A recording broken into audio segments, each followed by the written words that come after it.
Yo, this is a motherfucker who needs no introduction. You are watching Breaking Records Radio. Gotcha.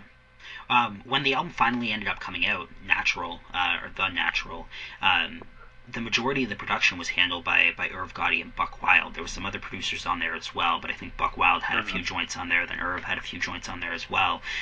Your history with Irv is fairly well documented, but what's not documented so much is your history with Buckwild. I interviewed Buckwild a few months ago, and he's one of my favorite producers. I'm just kind of interested in your relationship there and how you managed to score a few different Buckwild beats for that first project.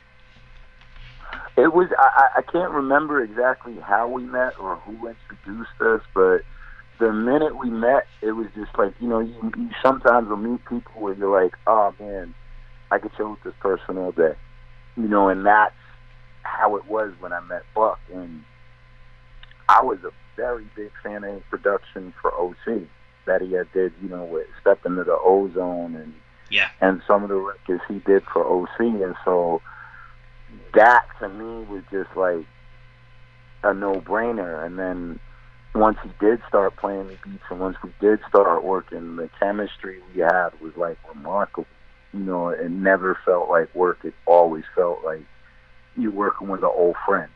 And we were both very married to whatever song we were doing.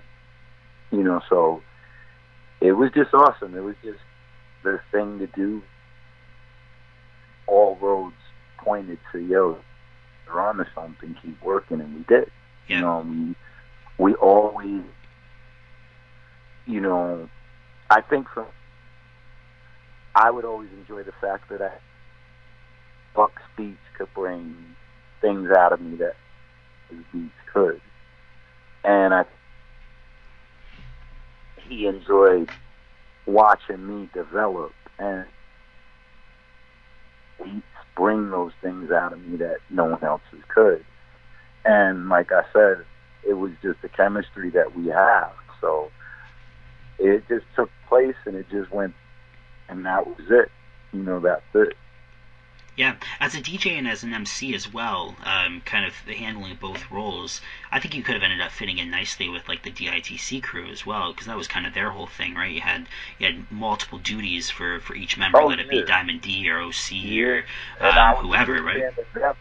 Yeah, them as a unit as well, like from the AG to Joe to Big L to O, to like all of those people were people that as heroes, and I looked at them like, wow, they have magic, so just even be given an opportunity to interact with that much greatness was amazing.